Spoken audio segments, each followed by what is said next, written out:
Hello, ladies and gentlemen, and welcome to the REC podcast, brought to you by the REC Toycast. I'm your host, Roman Chavez, and with me, as always, Erik Icky Poo. Eric in the Icky Poo. You can find us.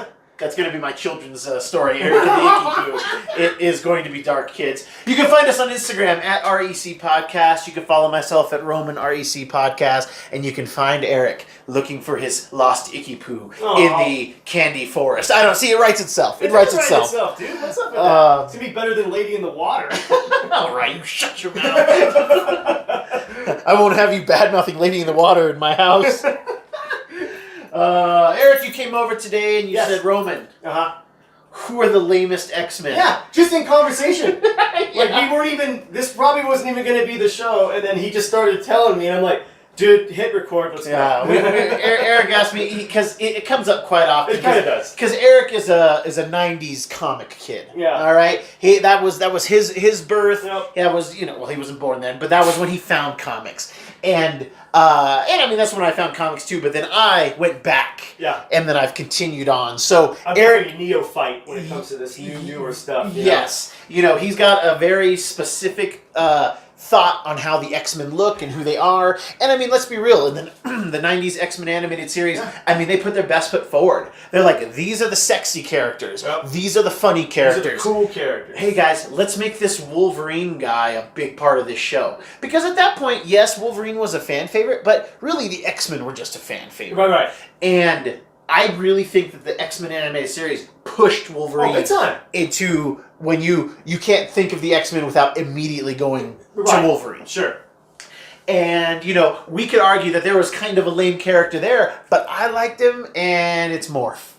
Right off the bat, they set up Morph, and we had this very cool shapeshifter who was kind of the class clown of the X-Men. Everybody laughed, yeah. And they made him for the show, and then years later they ended up folding him into the ranks, and we've got a version of him in the continuity. Yes, continuity. Okay. And I knew right off the bat when I first saw that show, I'm like, oh, he's a red shirt. That guy's a red shirt. And I mean, literally, first episode, spoilers, kids, Night of the Sentinels, Part 1, Morph dies. You can't see my air quotes, but he dies. But little did they know Sinister was lurking around. Yeah, just perving outside the Sentinel program. Military complex. Yeah, right outside of Trash Sinister. He was. That's pretty sinister to do. Yeah. He wasn't even there to see them. He was just there, being weird. Just being weird, creeping on people. He's like, ooh, there's a dead body. But don't mind if I do that. Waste not, want not. Sorry, kids. Anyway, yeah. Okay. So, and I mean, really, Morph's not even on my list, but that was definitely the first mutant, because it was the first X-Men stuff that I really saw. Right. And it was the first time that I was like, well, okay, I get why they killed him, because then the next lamest one is probably Beast. And not that Beast is lame. I love Beast, but in that show, Beast was then the wiener. Because then he was just gone for a year and a half. Yeah, he was in prison. Yeah, they kept showing him in prison. What a weird way to do that show. Seriously. You put your smart guy in prison right away. Yeah. But I liked that idea because, Morph gets blasted and then Beast loses it. Yep. Beast can't see all the funny and everything, and he needs Morph. Yes. And yeah, so we've got these lame characters that we're going to have some that we like. Guys, we're going to have some that we like. Yeah. But we definitely want to talk about ones that it's what were they thinking? Yeah, for sure. Why is this a thing? Why does this exist? And I also do have some thoughts on that. Yes. So I think first and foremost, I think Eric and I both agree, quite possibly the lamest powers for a character is a character that's fairly new in the last 6 years or so. His name is Gold Balls. And it's quite on the nose, and they know it in the comics too. On the nose? The balls. Okay, fair enough. The Gold Balls. And he's a Hispanic character. Yeah. And they kind of were doing this new X-Men. This was a new class. And one of the characters was this kid, Gold Balls. And he calls himself that because he makes, out of thin air, gold balls. And what do these do they hit you? Do they have they're more density to them? There's a cool way to do this character, and I think maybe we should talk about that as well. Sure. Like why this would be cool, or why this could be useful. Okay. And he makes these, he's kind of a heavier kid. Okay. So the writers were really placating to diversity. No, more so than normal. Yeah. Like I said, he was, Hispanic, and he was overweight, and you know they use his character so much in the Wolverine and the X-Men storyline, where Wolverine is head of the school, and this is kind of his first class that they're bringing up, and yeah, he just creates these kinetic balls out of air. So he's able to make these. Do they explode? Do they explode? They don't explode. They're almost just like dense, bouncy balls. Yeah. So these balls can't even bust, is what you're telling me. Yeah, these balls, there's no busting happening from these balls. Great. Yeah, there's nothing inside of them. There's He's shooting blanks, man. He's shooting blanks out there, you know? And he, you know, and they even make fun of him, like, why, like, he's like, I can't, well, you guys name me, and, like, nobody could come up with a better name for him. Anything would be fine. And, yeah, so he was, well, I mean, what's his real... Go by your real name at that point. I know, yeah, and I don't even remember his real name because Gold Balls just sticks out so much. You're done. Now, the cool way to do this character is that he's like crowd control, or, you know, he could be passive. Like, you know, like a hornet's nest bomb that they use in prisons. Sure. With the balls. Yeah, you just put him in the middle of a... bullets. Yeah, put him in the middle of a situation and then have him bust. Yeah, have him blow his ball load all over... The crowd, yeah, you know, the people that are in danger or whatever, just to like pacify the area. You know, Riot Control, like that could be his name, Riot Control. Hey, and yeah, that sounds totally like a Transformer, but we'll take it. It's better than what Gold Balls. It does. And we also go to Beak. Yay, Beak! Beak comes from, I believe, Grant Morrison and maybe even Ethan Van Sciver's run on New X-Men. Right. And New X-Men did so many cool things. It really kind of put them back in matching costumes. Very different though, kind of yellow and black. Right. And like jackets and all this stuff. Okay. It was very cool. But it was also a weird time comics, and they focused a lot on having the X team and then the students, which I really enjoyed. Yeah, I like that part. I really enjoyed that a lot. There's a great storyline that you'd like to read at the, I believe it's called the Riot at Xavier's. There's this character, Kid Omega, terrible name, but very powerful telepath, who kind of, I mean, he's the bad boy of the school. Sure. Like, I mean, he literally leads a riot of the students against the teachers. Sweet. And he wears a shirt that says Magneto was right. You know, stuff like that. He's just, oh my god, he's just such a pain in the butt. That's awesome. But Grant Morrison introduced this character Beak, or at least it just happened in this run. I'm a little loose on that right now. But and Beak looks like a bird person. Right. He's got a beak. Yep. Hence the name, I'm assuming. He's got some feathers. He's got feathery, feathers all over his skin. I think he can fly, but like he also uses a bat a lot, which is just like a baseball. Like he swings it at people. Yeah. Like he's just lame. Like I don't want him in a fight. So his superpower is swinging a bat. Yeah, his superpower is that if he's caught, he's also food. Okay. Yeah, just such a strange character. But dude, I gotta tell you, fan favorite. What? Why? People like Beak. He did have some interesting moments in the stories, especially the ones that Grant wrote. And yeah, it was. I don't know. He was always like in jeans and then part bird. I don't know. Sure. I never really cared for the character, but like friend of the show Andy, he always loved Beak. Really? Yeah, but he loves Grant Morrison's run. The way I feel about the Astonishing X-Men run by Joss Whedon. That's how he sees it. I think he it wouldn't shock me if he said his Joss Whedon is Grant Morrison's run. Fair enough. Grant Morrison's run on New X-Men was really interesting. You digging it? Yeah, it was really interesting. He also did a fantastic run when he rebooted JLA in the late 90s, early 2000s. That's when we get that Tower of Babel storyline. The White Martians. Yeah. He does so much really cool stuff. He's one of those ones that he's off, like Alan Moore, where he's had too much LSD. But Grant Morrison, he usually has just enough. He knows how enough LSD to take to write a coherent story. Yes, and he also, for me, then has too much on some cases, but maybe it's because I don't have enough LSD. You know, I don't know. As far as I know, you can never have enough LSD. Fair enough. You know, I think Beak and Gold Balls would make a good team. Yeah. Oh yeah. Beak to Balls, baby. Beak to Balls. It could be their cop show. Like you do like a comedy. Oh, there you go. Yeah. You do a comedy book outside of Xavier's school. Like they're palling around. They're like hall monitors. Yeah. But it's like brick. But it's like brick. Yeah, You know, it has that noir detective feel to it. But it's totally ridiculous. Played for laughs, sort of. Yeah. But they played up serious. The beak in the balls, you know? The beak in the balls. Yeah. You get past the beak, you get the balls. There you go. See, it's just got that 70s cop, the chips. It's got that feel I to like it, dude. That's the move. Sweet. We're going to hit our first big baller here. Yeah. Okay? And right after the gold ballers, we're going to hit the big baller. But we're going to talk about Angel. Yes. OG X-Men. Original 5. Warren Worthington III. Oh, my bad. Esquire. Don't you ever forget. This guy's rich. He doesn't even need to be an X-Man. He could just be chilling in the clouds, doing whatever he wants, but he's here. Angel, there was a time when having wings, I guess, would be a cool superpower. Sure. And that time was 1963. Yeah. Okay? No more. Okay? No. So much so that they had to revamp the character because Archangel is amazing. I am an Archangel fan. You really are. I love Archangel. Even when we were little, you always loved Archangel stuff. I love the colors. I don't know why. Pink and blue just works. It just pops. But on the comic page. Yeah, Angel's powers are that he has, and this is initially, that he has just wings and he can fly. And his bones are light. But they even added that later. Oh, that was like, they didn't even. I don't even think that they talked about that initially. And I mean, he can't even retract his wings. Remember, he has to wear a big coat. Yeah. And tie his wings down. Yeah. I mean, I think he had a big old pipe on the cover of the first X-Men. He does. Yeah, just swinging a pipe at you. Swinging pipes at people. Yeah. What's up with these wing characters having lame? Yeah, melee weapons. Yeah. It's because it's lame. It's lame to fly. Pipe. Yeah. Even Ant-Man is way cooler than Angel. Ant-Man is underrated. Ant-Man is super underrated.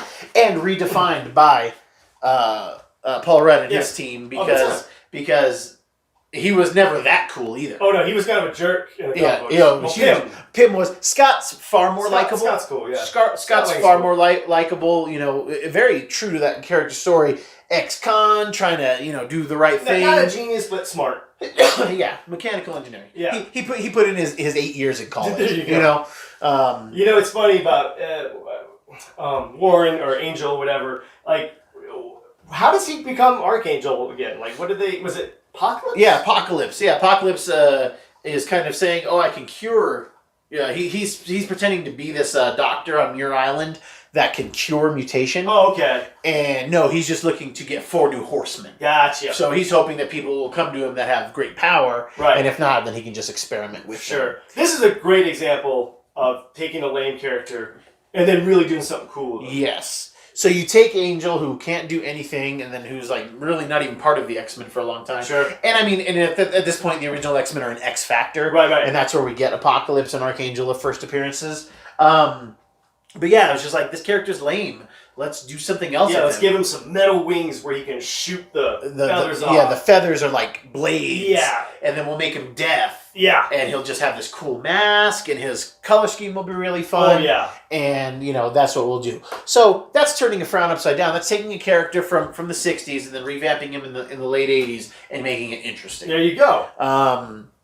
But yeah, just an OG X-Men who just it's not working. Yeah, but I like that he's around. Sure. But I like Archangel. Yeah, because we could easily put Beast from the 60s. Oh yeah. On this list, but at least Beast was aesthetically kind of cool looking. Yeah. Big hands, big feet.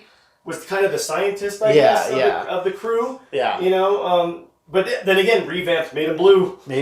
Yeah, trying to cure himself. There you go. If you try to cure yourself, you will get blue skin, kids, and you will make it worse. Yeah. Just be happy with what you got. Let that pimple come to the surface itself, okay? Don't try to pop it too early. You're gonna give yourself a red mark. All right. Marrow. Oh yeah, Marrow. Oh, do you remember Marrow? I vaguely remember the way she the look. Yeah, she looked. Yeah. I always liked Marrow because I was like, oh, okay, cool. She throws bones. I was like, oh, this is what Wolverine. He would have bone claws. Yeah. If he still had bone claws, would he just attach them? That'd be a cool thing where he just snaps one off and jams it in you to leave it in. That'd be cool. But yeah, Marrow. She had the gray skin, semi-pink and purple hair at times, and then her bones just kind of looked like they were somewhat protruding out of her. Uh-huh. She very Doomsday-esque. Yes. And she could just throw them and regrow them and throw them and regrow them. Could they grow fast? Yeah, they grew pretty fast. Okay. Yeah. Like Tusk, too. Tusk would throw his tusks. Yeah. He's not on our list, but could be and should be. So this is going to be Marrow / Tusk. You know, she was always kind of a hothead. I think she was a Morlock at first, which we'll get more to the Morlocks in a minute, I believe. But not useless, at least. Sure. I mean, she's got projectiles. Yeah. She's good in a fight. Sure. So... You can jab you with something. Yeah. You know? Can stab you. It's just... Can get in there and practice her stabbing. Getting boned up with Marrow, baby. Yeah, man. To bone you up. Bone you up, and then you go see Gold Balls, okay? But, I have a lot of she was in this video game called X-Men Legends. Oh, really? It was super fun. She was a villain in there, and that was actually where I really liked the character. She was kind of hard to beat, and I could stand for them to use her again. I think she was an X-Men. What was the third one? United We Stand? X-Men United or something like that? Yeah, I think that's right. Blah. X-Men United Flight 93. Yeah. Because it crashed and burned just like it. Oh, nice. Wow. I guess we never forget. Marrow. Just being able to make those projectiles and lob them at people. Right. I don't think she's useless, but visually, not the coolest. Sure. Not the coolest. Sure. But you know who she is cooler than? Who is she cooler than? Eye-Boy. Eye-Boy! That's right, kids. Eye-Boy. Yes. And what is Eye-Boy's abilities? He's also in the same class as Gold Balls. And yeah, he just has all of these eyes all over his body. And that's it. Yeah, and they all see. So he is taking in more information. Hard to sneak up on Eye-Boy. Hard to sneak up on him. He is quite the hide-and-go-seek champion. You know, Eye-Boy sucks. How about the Peeper? The Peeper, yeah. Yeah, if he doesn't get... when they kick him out of the school, because he was the He's Peeper. on never leave. Yeah. I've got my eye on you. Yeah. Yeah, it just writes itself. Right? It doesn't lend itself to be...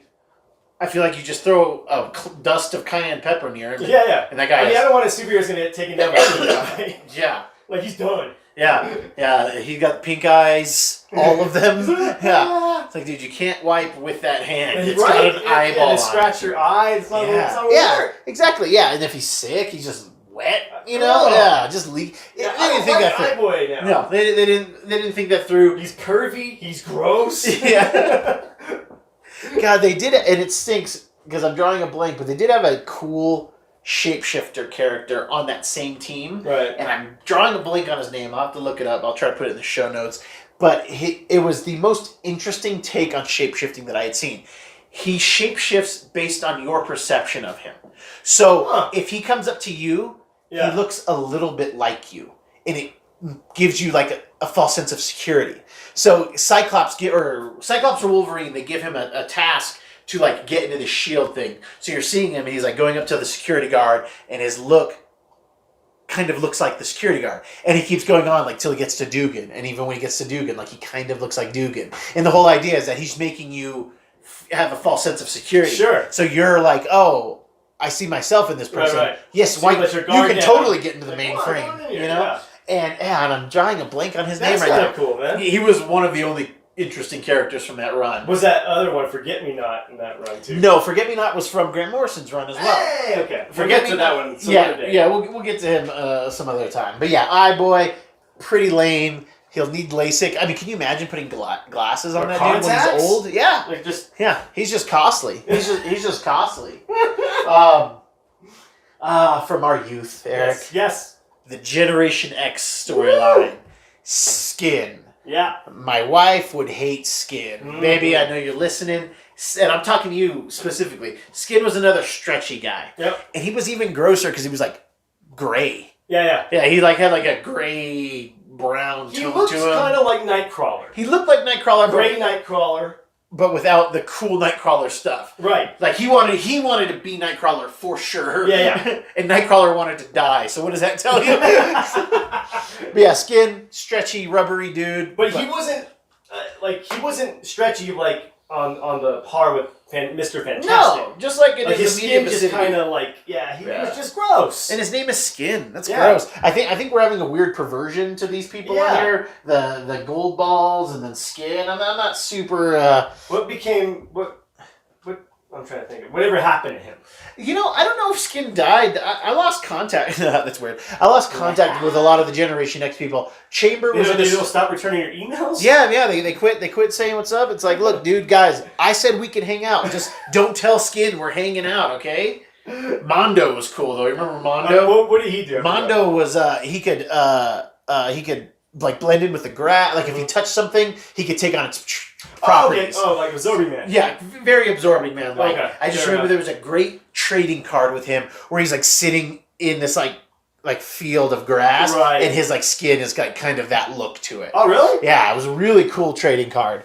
That's kind of cool. Yeah, you know, Banshee and Emma Frost were like the leaders of that group. Yeah, it was an interesting storyline. Right, well, they had Penance. She was cool. Penance was cool. She had a cool look to her. Yeah. Don't know what she did exactly. Yeah, she was just sharp red and then jagged. And jagged, like all women. But so you could make the argument that Skin is gross, like all men. Yeah, very much so.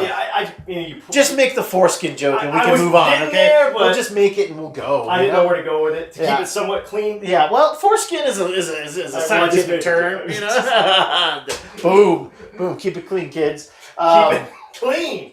Now, here's one that didn't start out lame, and I thought was really cool. Which one? Oh. His name was Ink. They did a storyline. They did a storyline called Young X-Men.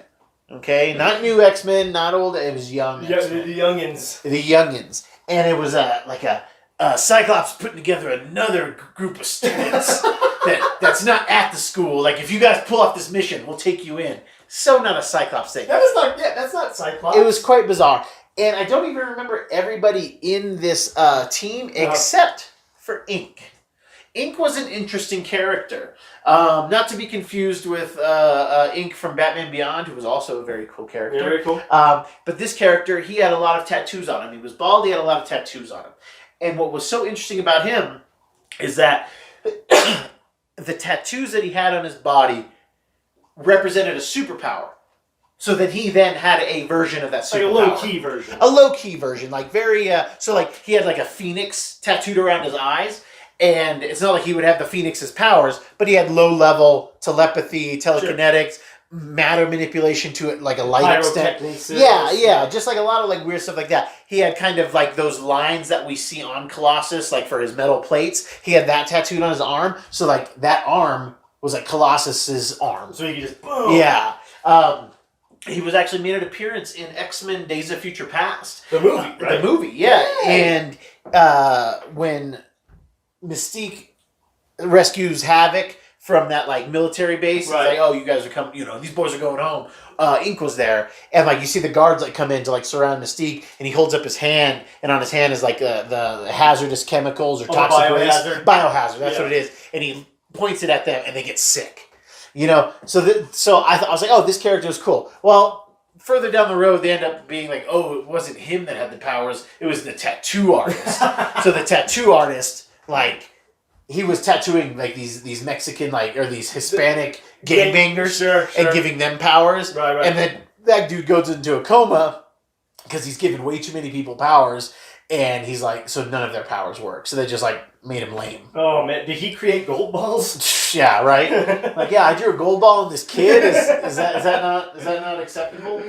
That sounds like you said it had potential. It had so much potential, but then why ruin it with it was the tattoo artist? You know what I mean? Yeah, that seems it undercuts everything that guy did in the comic books pretty much. Yeah, it was so bizarre. It's such a waste because, like I said, I can't even. Yeah, it was the one memorable character in that whole book.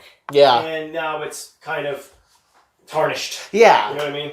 And I mean, so cool that, I mean, like, he was new, like, had no business being in X-Men Days of Future Past. Right. And, you know, could have been coinciding with the release, maybe? Like, oh, let's push this character. Yeah, maybe. I don't know. Because they also did Darwin in comics. In the mid 2000s, and then Darwin was then in X-Men First Class. Right. Yeah, I think. I thought that character was interesting. Darwin, interesting kind of. I love like hyper evolutionary powers. Sure. I think they make sense. So in X-Men First Class, when he shouldn't have been able to die. Yeah, that made no sense. Like they could have put him in like a stasis. It made more sense. You know what I mean? Yeah, it was it was very poorly. They handled both these very new characters poorly in these films. Yes. But yeah, Ink was somebody that I'd like to see come back, Sure. and it'd be like, well, because I got the powers from him, now I have the powers to, I don't know, like what I have is what I have now, because how crazy would that be? Like, it's just funny, like you get these powers through tattoos, but then you like, how people like grow up and they regret tattoos they get. Removed. It's like, oh man, I don't want to be a superhero anymore, And Hardy's like, I am God. What are your thoughts on the leader of the Morlocks, Callisto? I like the name. Yeah. I love that name, and I thought she was cool in the X-Men animated series, but having said that, I didn't even know she had powers in the X-Men animated series. Yeah, she was just like that punked out. Yeah, punky, could fight. Yeah, 70s punk. Yeah, yeah, she definitely. could fight. She's like a tracker in the comics. Like Caliban? A little bit, but I think Caliban's much better. And then they ended up giving her these like tentacle arms. Like the rest of her whole body was fine, but then she had like 6 green wiggly arms. So was that... That was a secondary mutation, and I don't understand what it's representative of.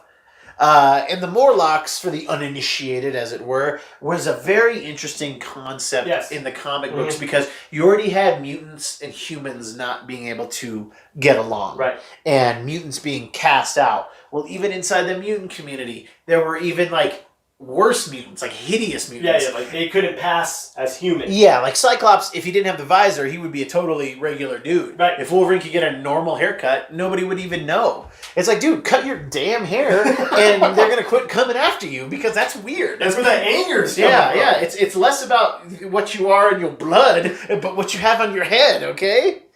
But the Morlocks, just a lot of them, and it was an interesting idea. Obviously a allegory for like the homeless in New York, but it was these like we're not even good enough for mutants. Right.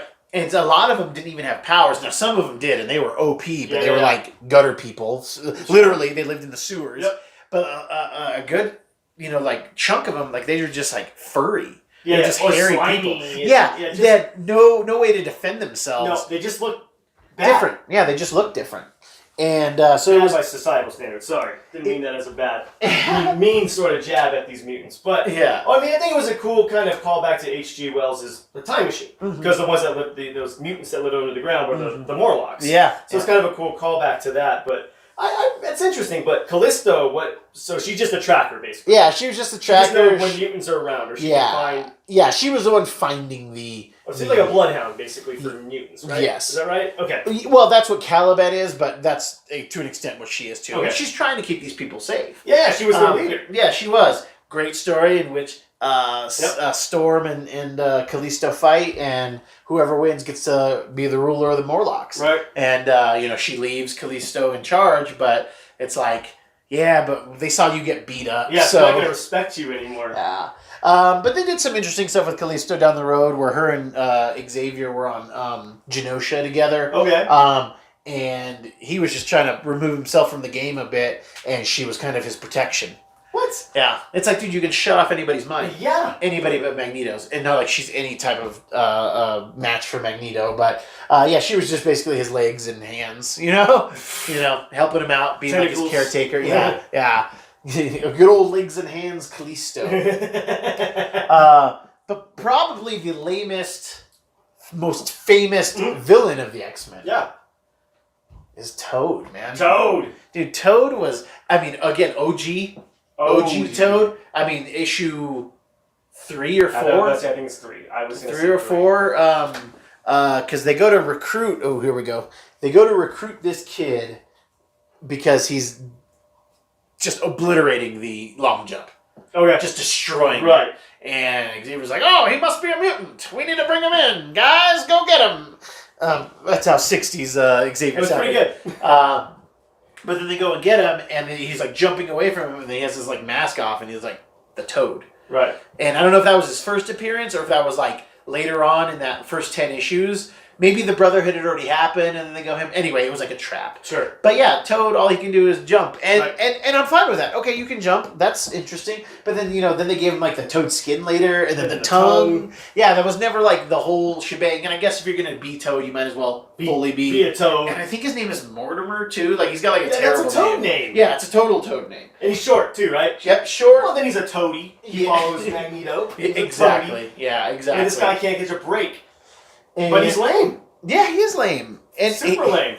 I mean, Ray Park made him cool. Yeah, In the X-Men movie. Cool. playing around. Yeah, as cool as Ray Park can make things, Darth Maul. Yes. I mean, well, Storm said it best, Yeah, you know what happens when lightning strikes a Toad, huh? What's that? Same thing that happens to everything else. Which I believe is a Joss line. No! I believe Joss wrote that. He wrote that line, and he wrote Earmuffs Kids when Wolverine comes out of his fight with Mystique, and he's like, "Oh, it's me," and they're like, "Prove it." He's like, "You're a dick." Oh yeah. And, fair enough. Fair enough. All right, So you get it. So I read this article. It's like Joss Whedon wrote the best line and the worst line in X1. Awesome. Toad's a jumper and a mover and a shaker. And yeah, I was never. I'm not a Toad. Well, what's crazy about Toad? I felt like they were trying to force him on us in the early 2000s. He was in the X-Men movie. Yeah. Which clearly you could have put any cool evil mutant in there. Pyro, Avalanche, Right. And or just have Quicksilver and freaking Scarlet Witch Right. in your Brotherhood. And also, about this time, Marvel and Toy Biz are putting out their first wave of Marvel Legends, which, for those of you who don't know, are these awesomely designed toys. Check out the Toy Cast on his channel as well, YouTube, and you'll see some Marvel Legends if you're not familiar with them.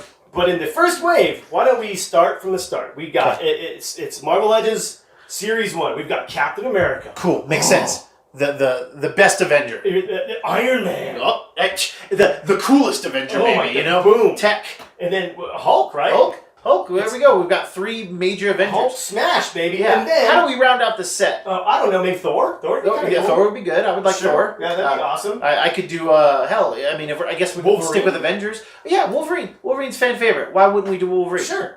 But no, who do? We get Toad. Toad in the original 4 figures of the Marvel Legends wave, which is a great wave, and I gotta tell you, the Toad figure is awesome. It is pretty cool. And the hardest one to find of that set. Yep, sure is. But I remember a time when we were throwing Toads back. I don't want that. Yeah, but man, that figure is so cool. We may have to get a loose one for the Toy Just Cast to pull it out, because I've never seen a loose one. I've not either. I've never opened one because I bought 2 Toad figures, one for me, one for your dad. Yeah, and he has that prominently displayed because, like you said, it was the hardest one to find in that wave. But it was the hardest one to find later. Oh, later? Because initially you could find. That's right. Yeah, because we did.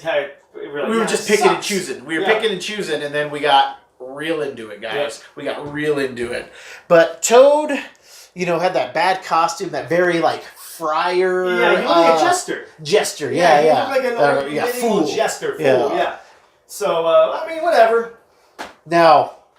This one's tough, kids, because I think we all like her. Sure. But probably the queen of the lame power club is Jubilation Lee. Jubilee, guys. Jubilee. Again, one of our 90s four-ways into X-Men. And I'm never, ever saying foyer again. I've been doing it all for the last 2 weeks. I've just succumbed to it. Me too. Yeah, we're going to say four-way in terms of foyer. She is our foyer into the X-Men animated series. Yep. And she basically shoots fireworks. Yeah, little boop, boop. They end up calling them kinetic plasmoids. That's cool. In the comics, which is very cool. That sounds very awesome. And it looks cool. It does. But I can't tell if it hurts you or not. No, it looks like it tickles people. But then I've totally seen it go through steel. And I've seen it put Juggernaut on his butt. So I don't know. It's beautiful looking. Yes, it's cool looking. And I like her look, that very 90s, late 80s with big glasses, trench the Bret coat. Hart glasses. Yeah, the Bret Hart glasses. They're totally Bret Hart. And then the yellow raincoat. Was it yellow? The yellow raincoat and the gloves. And one of the best lines from the X-Men animated series when she's telling her foster parents, "Hey, I'll be back to visit when she's going off to Xavier's school. And they're like, do you promise? And she says, does a mall babe eat chili fries? That is... Yeah, that's my favorite. My second favorite line from her in that is when she destroys the arcade game. And then the arcade owner goes, hey, you know how much that game costs? And she goes, yeah, $0.25. Oh, yeah, that was hardcore. She puts her glasses on. And he's like, hey, you're one of them, ain't you? Yeah, get out of here, you mutants! You darn teenagers! Yeah, oh man, yeah. But yeah, Jubilee's powers are so disrespected in the comic community that they took her powers away in House of X, in House of M. So her powers get taken away then. And then they made her part of the New Warriors for a little bit later. And then she became a vampire because we want Jubilee, but I don't know. I like the powers. I like the character. Where are you at with the powers, though? I like the character, but I'm like you. I love the way it looks. It's beautiful. Depending on who's drawing it, if you get Jim Lee doing it, then come on. Yeah, there's nothing better. With you, it's so inconsistent, and like you said, I don't know if it's doing any damage to anybody. And you're shooting sparklers at people. Yeah. That's essentially what it is, and that's it. But I like the character. I do. It's 90s cheese at its best, man. It is, man. Yeah, she's 90s incarnate. Yeah. 90s. But the vampire take, why? Just some way to keep her around. Well, there was a really interesting story, and they've done it a couple times. They did it in the 80s. Dracula actually made Storm one of his brides at one point. Yeah, interesting. But they did a really fun story with Blade and other vampires where Dracula's head is being kept in Atlantis. Like, Namor has it. You can't kill Dracula, but you must separate the head from the body. Oh, so it's like Simon's Quest. Yes. Okay. Yes. And some of Dracula's children, because he would obviously have lots of children over his time, have kind of they've been I'm one of them. They've been running the family business, right? And they're like, oh, we need to turn mutants because like there's less and less vampires. Yeah. So they're like, well, we turn mutants and we give the vampires army and they have superpowers. And okay, that's cool. I'm with you. So this brings Blade into it and all of that stuff. And then it spawned a lot of really fun books. The Deadpool book was really fun. But so they go to resurrect Dracula. He's like, oh, okay, Dracula can help us. Like, Dracula won't want this. Right, and he doesn't. Like, he doesn't. Like, he's like, I'm fine being the only vampire if I'm being honest. I think that's, right. Yeah, and so Jubilee ends up getting fed on because she's a human at the time. Oh. And so she fights it, but she's not a daywalker by any means. But yeah, she's a straight on vampire. For how long? She's been a vampire for a long time now. She's still a vampire. Yeah, she's been a vampire for probably 10 years. So she's not a mutant vampire, just straight up vampire. Just straight up vampire. Which I guess you could argue is a mutation in your... Sure. I mean, I guess you could argue that. Yeah. I didn't know there was real monsters in the X universe. Oh, totally, man. They have the zombie, they have Frankenstein. So I was always under the impression there was only 3 real monsters. Well, There's Dracula. Oh, yeah. Blackula, and Son of Kong. Kids, and on that note, the real monsters are always afoot. That is our show for today. Thank you so much for listening. If you like what we're doing, please hit the subscribe button. Give us a like. Leave us a comment below. Who are the lame mutants in your life? I think Dazzler can be talked about a little bit. Strong guy. There should be a volume 2 here. And we might be expanding into the Avengers and the DC universe, which I'm sure will get its up and coming soon. Yeah. DC's got a lot coming its way, as far as I'm concerned. Eric, what did you learn today? The vampires are scary. Vampires are scary, dude. I finished that Dracula Netflix show. Yeah. We'll talk more about it off air. Maybe we'll talk about it on air at some other point. But What'd you learn? I learned that just because not everybody can be Wolverine. Not everybody can be Gambit, but Beak is holding it down, okay? Yeah. Beak's ready, because you know what? When Gambit gets taken, because he gets roofied, because he's definitely some type of gentleman of the evening in his off time, who's going to be there to answer the call when all the other X-Men are handling Magneto, and Gambit's like, man, I don't know where I'm at. He's all strung out on the roofie. Beak will be there. Okay. You know what? I like this message, man. Yeah. We all can't be Wolverine. Be Beak. Yeah, man. Be the best Beak you can be. Yeah. Guys, thank you so much for listening. I have been your host, Roman I'm Chavez. still Eric Icarus. And we will catch you next time.